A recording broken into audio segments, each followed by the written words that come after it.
Hey everyone, welcome back. Today we're going to be naming my album of the year. We have 3 nominations for this category, so I'll be listing them off and then at the end I'll give you my album of the year. First off, we have Charli XCX with her album How I'm Feeling Now. Like your mind, like your smile, like your eyes, I could die. Airplane, US fly, singing songs like Jeremiah. Charli XCX is a experimental indie pop artist. You may refer to the genre as hyperpop or bubblegum bass. She uses a lot of electronic elements, predominantly electronic. It's pretty glitchy, but also like pretty subdued. This was released, I think, a couple months into lockdowns, maybe 2 or 3 months. And so this was the perfect quarantine album. The sound, the lyricism fully embodies that. It's about her dealing with the situation and not being around her friends and be around her husband, like confined in that area, who she's been with for 7 years. 7 years is the name of one of the songs in this album. The vibe is very cozy and personal, and it totally fits the quarantine blues. The highlight songs for this album are Forever, Enemy, and Anthems. Anthems was, no pun intended, my quarantine anthem. When I was home from work, I listened to this song a lot. So yeah.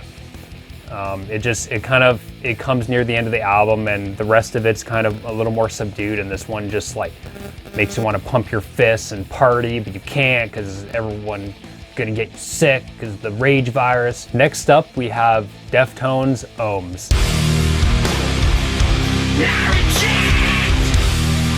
Now, as many of you know, Deftones is my favorite band of all time, and I reviewed this album back when it originally came out. I enjoyed it immensely. Since then, my opinion hasn't changed too much. I do tend to skip more of the songs than I did before, which I don't often do with Deftones albums, but I think that's attributed to the slight change in sound this time around. Things are a lot clearer, and because of the clarity, I think the strengths are more evident in this, but also the flaws are also more evident than in previous releases. It kind of like clears a path and you kind of see things a little more clearly. I tended to listen to a few songs repeatedly as opposed to listening to the whole album, but the whole album still has a good flow, and like you can listen to it in one sitting, and it's not distracting to listen to the lesser songs. And since my review, I didn't mention Pompeii in my review. I think that's the only song I didn't bring up, particularly because that was my least favorite at the time. I've since that song has since grown on me a little bit, especially the chorus riff. It's probably the most in-your-face, clear-sounding riff that Stefan has done.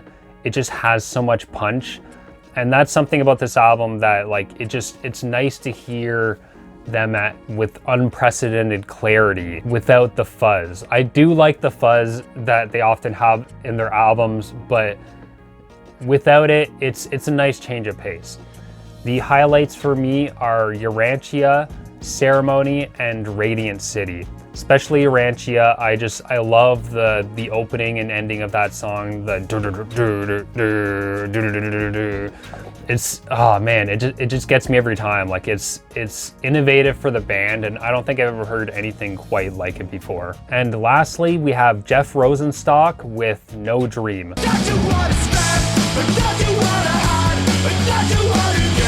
This album came out, I think, maybe a month into quarantine, and it wasn't planned as a quarantine album, but it does have a bit of that feel. It has a very kind of claustrophobic, kind of manic feel. Even though the sound of the album is more lighthearted and sunny, it kind of gives you the vibe of the feeling like he's trapped inside while the summer's going on and looking outside and seeing the sunshine and wanting to go out, but being scared too. But then when he is out, then he doesn't want to go home. because then he feels trapped, so it's kind of a contradiction. And that's exemplified in the song, I believe it's called Monday at the Beach. When that came on, for some reason, I just got the feeling like it was speaking to me at that moment. Like there's a lyric in there, if the weather can keep it together. And I feel like, to me, that was referring to if like the world can keep its shit together, then we can actually go outside and enjoy the beach, enjoy the sunshine and life. But it just had, it's upbeat, but it has like a manic energy to it. I've been a fan of Rosenstock for a few years now. His album We Cool is one of my favorites of the last 5 or 6 years. And this album is nostalgic in all the right ways. It reminds me so much of listening to Green Day in the mid 2000s.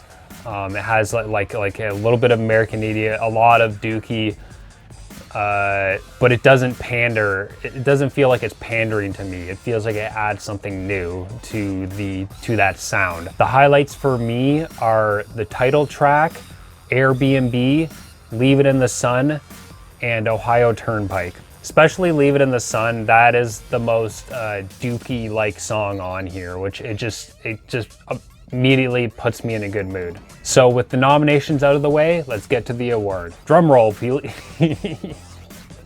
No, I'm not doing that. The award for my album of the year 2020 is, I don't know, I can't, what is, obviously, it's Deftones. Yeah, it's Deftones, Ohms, yeah. Of course, you guys saw that coming.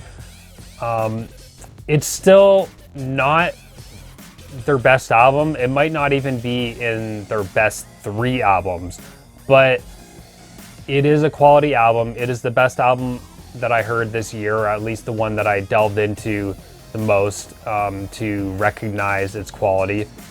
And this hasn't been like a great, like this hasn't been like the best year for music in terms of there being a masterpiece or one undeniably great album. But this album did give me tons of enjoyment. It's going to continue to be in near constant rotation. It kind of has petered off a little bit, but definitely holds up with any other Deftones album. And yeah, I feel like it fits well enough for this year. Like, it's about a lot about contradictions, contradicting elements, which Deftones has always been about. And this year, there's definitely been a lot of contradictions and conflicting elements within the air. A lot of pent-up rage wanting to come out, and this album exemplifies that with the mellow elements, and then the explosions of explosion of metal, of bleh. Yeah. So yeah, I hope you enjoyed this. We're going to be doing more videos of best of, so stay tuned for that. We'll be doing a best of movies, best of video games, best of TV shows, and so stay tuned for those. I'll be releasing them one a day, hopefully, if everything stays on track. Thank you for watching, and see you next time. Yeah, this album